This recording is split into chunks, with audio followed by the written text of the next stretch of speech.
आदाब। खबरों के साथ हाजिरों में ज़ेबा शहाब। सबसे पहले नजर डालते हैं आज की सुर्खियों पर। लखनऊ में साबिक गवर्नर लालजी टंडन की जयंती पर वज़ीर आला ने की गुलपोशी। कहा, लालजी टंडन ने सियासत में अपनी एक अलग पहचान बनाई है।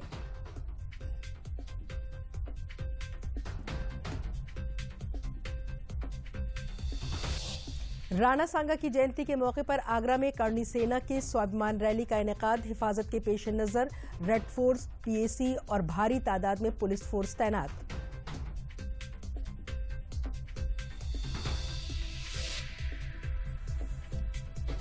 छत्तीसगढ़ के दंतेवाड़ा बीजापुर बॉर्डर पर सिक्योरिटी फोर्सेस की नक्सलियों के साथ मुठभेड़। 3 नक्सली हलाक, बड़ी तादाद में हथियार और गोला बारूद बरामद।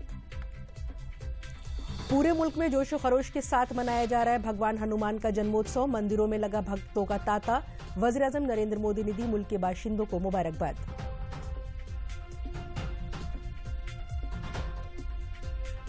और अब खबरें तफसील से। वज़ीर आला योगी आदित्यनाथ ने आज साबिक गवर्नर आंजहानी लालजी टंडन बाबूजी की जयंती के मौके पर आज लखनऊ में उनके मुजस्समे पर गुलहाए अकीदत नजर करके उन्हें खिराज अकीदत पेश किया। उन्होंने कहा कि लालजी टंडन जी ने सियासत में अपनी एक अलग पहचान बनाई है। अपने इक़्तिदार और उसूलों के लिए वो हमेशा याद किए जाएंगे। उन्होंने कहा कि वो हर पार्टी के लोगों से मिलकर उनकी मदद करते थे। उनकी शख्सियत आज भी हमें तरगीब देती है।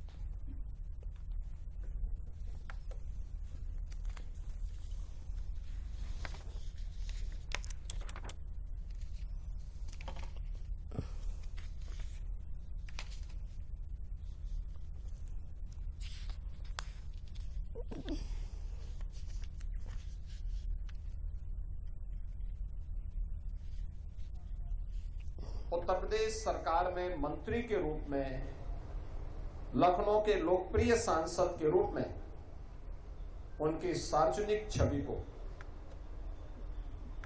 आम जनमानस के साथ उनके संवाद को, हर एक के सुख दुख में सहभागी बनने के उनके जज्बे को सबने देखा है, सबने महसूस किया है। उनके लिए कोई पीड़ित कोई भी हो, किसी भी दल का हो, अगर उनके पास जाता था टंडन जी के लिए, फिर उसके लिए पार्टी की सीमाएं बाधा नहीं बनती थी, उसकी मदद जरूर करते थे। हर पीड़ित की मदद करने के लिए खड़े रहते थे। एक संवेदना उनके मन में दिखती थी, लेकिन अपने मूल्यों और अपने आदर्शों से कभी विचलित न होकर के हर समय दूसरों की मदद के लिए तैयार रहना। और यहाँ के सार्वजनिक जीवन में मंत्री के रूप में, सांसद के रूप में उनके इस झलक को सभी लोगों ने महसूस किया।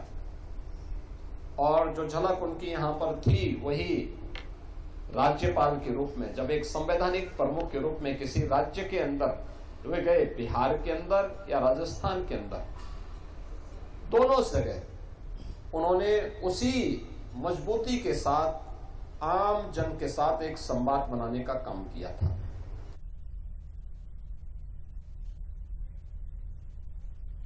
अयोध्या में एक गांव चलो मुहिम के इख्तिताम के दौरान नायब वज़ीर आला ब्रजेश पाठक ने 2027 के असेंबली इंतखाबात को लेकर अयोध्या से बिगुल बजा दिया है। हाथ में भारतीय जनता पार्टी का झंडा लेकर जय श्री राम का नारा लगाते हुए ब्रजेश पाठक ने गांव का दौरा किया। गांव वालों के दरमियान अवधी अंदाज में बोलकर ब्रजेश पाठक ने उनसे राब्ता भी किया। उन्होंने कहा कि मुल्क के अंदर भारतीय जनता पार्टी ही सिर्फ एक ऐसी पार्टी है जो जमहूरी निजाम को मजबूती फराहम करते हुए सभी को जोड़ रही है और उन तक मरकज और रियासती सरकार की स्कीमों को पहुंचाने का काम कर रही है।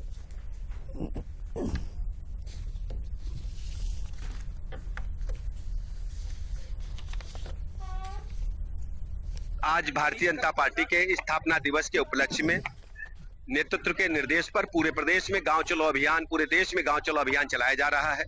आज अयोध्या जनपद की रुधौली विधानसभा में हम भवानीपुर ग्राम में आए हैं।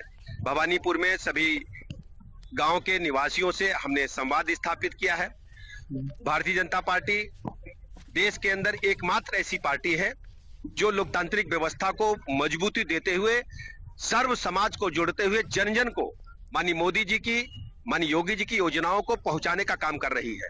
गरीब कल्याण योजनाओं के माध्यम से भारतीय जनता पार्टी ने जीवन स्तर गरीब आदमी का ऊपर उठाने में कामयाबी हासिल की। आज हम कह सकते हैं हर गरीब को पक्का मकान, शौचालय, पेयजल के अलावा किसान सम्मान निधि के साथ साथ 5 लाख तक के निःशुल्क इलाज की गारंटी सहित सैकड़ों ऐसी योजनाएं हैं जिससे हम गरीब आदमी के जीवन स्तर को ऊपर उठाने में कामयाब हुए हैं। रियासती सरकार के जंगलात और माहौलियात के वजीर डॉक्टर अरुण कुमार सक्सेना ने कहा कि हमारे आबाओ अजदाद में पहले ही समझ आया था कि जंगलात हमारी जिंदगी के लिए कितने अहम हैं। इसके लिए उन्होंने फितरत को हमारे संस्कारों, तीज त्योहारों से जोड़ा और यही वजह है कि जदीदियत के इस दौर में भारत फितरत के लिए बेहद हसास है। वहीं उन्होंने कहा कि जंगलात से भी यूपी की इकोनॉमी को फायदा मिले। भारत दुनिया में सबसे ज्यादा टेकवुड एक्सपोर्ट करने वाला मुल्क है। यूपी में अलग अलग हल्के दुआब किए जाएंगे जो न सिर्फ फॉरेस्ट इकोनॉमी में मददगार साबित होंगे बल्कि रियासत की मईशत को भी आगे ले जाएंगे।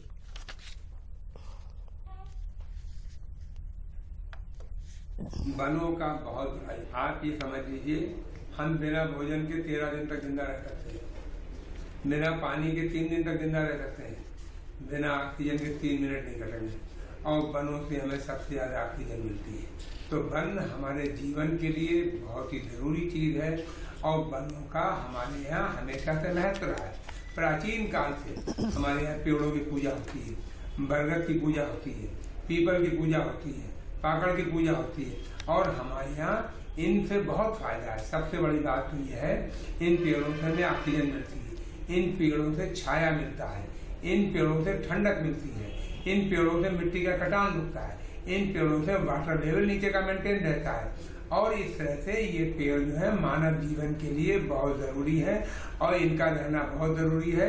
यही वजह है हमारे यहाँ इन पेड़ों की पूजा होती है। देखिए 8 वर्षों में इतने पेड़ लगे हैं जो पिछले 60 साल में नहीं लगे। एक साल में हम जितने लगा रहे हैं उतने पिछले 60 साल में शायद नहीं लगे होंगे। तो मैं कहूँगा हमारे यहाँ 8 साल में 200 करोड़ से ज्यादा पेड़ लग चुके हैं और सबसे बड़ी बात यह है हमारे मोदी जी कहते हैं एक पेड़ माँ के नाम। माँ से बड़ी चीज दुनिया में कोई नहीं है और उनके कहने पे हमारा नौजवान पेड़ लगाने पे आगे आ गया। योगी सरकार के 8 साल मुकम्मल होने पर रियासती सरकार के वजीर दिनेश प्रताप सिंह ने महकमे बागबानी के अहम मौजू को लेकर राजधानी लखनऊ वाक़े महकमे के सीनियर अफसरान के साथ हालिया साल 2025-26 के कामों का जायजा लिया। साथ ही अफसरान को हिदायत दी कि बागबानी के शोबे में साल के आखिर तक मुतय्यना हदफ को पूरा किया जाए। हमारे नामानिगार अभिषेक त्रिपाठी ने इस सिलसिले में बात की। योगी सरकार के 8 साल पूरे हो गए हैं और 8 साल बेमिसाल गए हैं। लगातार विभाग के मंत्री भी जो हैं समीक्षा बैठक कर रहे हैं। हमारे साथ बात करने के लिए उद्यान विभाग के मंत्री दिनेश प्रताप सिंह जी हैं। सर, क्या कुछ बैठक थी और क्या कुछ रूपरेखा बनाई गई? उत्तर प्रदेश के उद्यान विभाग के सारे अधिकारी जो आज फील्ड में सेवा कर रहे हैं वो वर्चुअली जुड़े थे और जो निदेशालय में सेवा कर रहे हैं, शासन में सेवा कर रहे हैं, वो सब सम्मुख बैठ करके हम लोगों ने बैठक की और 21-22, 22-23, 23-24 3 वर्षों में हमने कितनी प्रगति की है और उसके सापेक्ष 24-25 के लिए क्या लक्ष्य निर्धारित किया जाए, इस पर सभी अधिकारियों ने मिलकर के एक रणनीति बनाई है। मैं समझता हूं उद्यान विभाग आज की तारीख में लगभग सर्वोच्च स्थान पर है। उद्यान विभाग के कालखंड में सबसे ज्यादा सेवा करने का, सबसे गुणवत्तापरक सेवा करने का, सबसे अधिक सब्जियों का निर्यात करने पर, सबसे अधिक सब्जियों के उत्पादन पर आज की तारीख में उद्यान विभाग पहुंचा है और मैं उम्मीद करता हूं कि 2025 में यह और ऊंचाइयों पर होगा। उत्तर प्रदेश के यशस्वी मुख्यमंत्री जी के नेतृत्व में, देश के प्रधानमंत्री जी के संरक्षण में उत्तरोत्तर किसान की समृद्धि का रास्ता हम लोग मजबूती से तैयार कर रहे हैं। सर, अचानक दैविक आपदा आई और किसानों को भारी नुकसान हुआ क्योंकि गेहूं की फसल तैयार थी, उसको लेकर सरकार ने क्या कुछ इंतजाम किए गए? उत्तर प्रदेश के यशस्वी मुख्यमंत्री संवेदनशील मुख्यमंत्री हैं। राज्य के किसानों का किसी दशा में अहित न हो, उनका मनोबल न गिरने पाए, इसके लिए हमारे उत्तर प्रदेश के मुख्यमंत्री जी ने कारगर रणनीति बनाई है और मैं समझता हूं किसी दशा में उत्तर प्रदेश के किसान का मनोबल गिरने नहीं पाएगा। उसके लिए सरकार को कुछ भी करना पड़ेगा तो सरकार करेगी। आशुतोष के साथ अभिषेक त्रिपाठी, DD न्यूज़ लखनऊ। आगरा में आज करणी सेना की स्वाभिमान रैली को लेकर हिफाजत के पुख्ता बंदोबस्त किए गए हैं। राणा सांगा की जयंती पर मुनक़िद ये जलसा आम एतमादपुर इलाके में गढ़ी राम गांव में हो रहा है। इसमें शामिल होने के लिए जुमे की रात से ही अलग अलग जिलों और शहरों से वहां पर लोग जमा हुए हैं।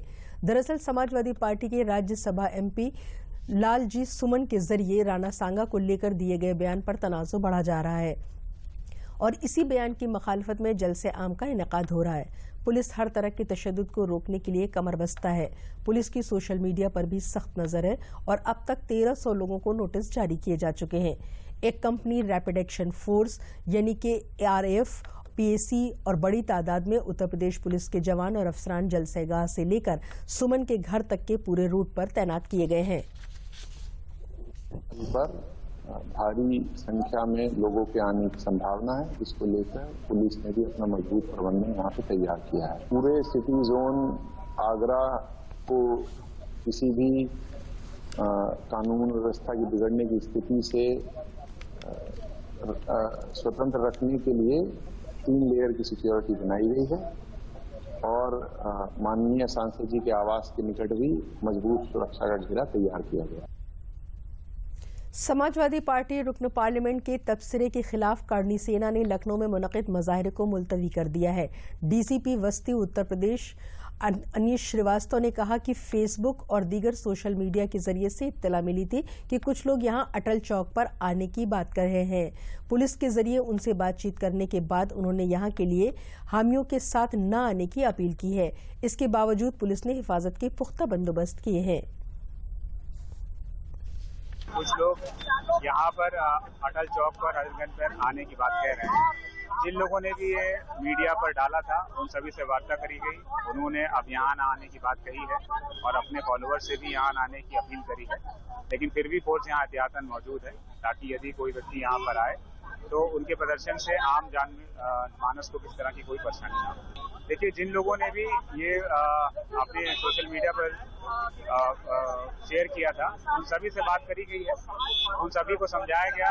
उन्होंने भी एक हद तक हमारी बात को समझा है और अपने फॉलोअर से यहाँ न आने की बात कही है, लेकिन फिर भी यदि कोई बिना किसी कॉल के यहाँ आता है तो एहतियातन यहाँ फोर्स मौजूद है। वाराणसी में 11 अप्रैल को वज़ीर-ए-आज़म के तकरीबन 3 घंटे के प्रोग्राम के दौरान मेहंदीगंज में जलसे-आम और तरक्याती स्कीमों का इफ्तिताह किया गया और संगे बुनियाद रखा गया। उनके दौरे को लेकर वाराणसी के दानिश्वरों ने कहा कि काशी की इतनी तरक्की इससे पहले कभी नहीं हुई थी जितनी 10 सालों के दरमियान हुई है। जब वाराणसी आते हैं, वाराणसी की जनता को नए नए सौगात देकर के जाते हैं और वाणिज्य विषय का विद्यार्थी और प्रोफेसर होने के नाते जो मेरी समझ है, इस तरह की परियोजनाओं का सीधा संबंध रोजगार के विस्तार से होता है। और प्रधानमंत्री जी जब से वाराणसी के सांसद हुए हैं, कई बार वाराणसी आए हैं और इस तरह की परियोजनाओं का लोकार्पण और बहुत सारी परियोजनाएं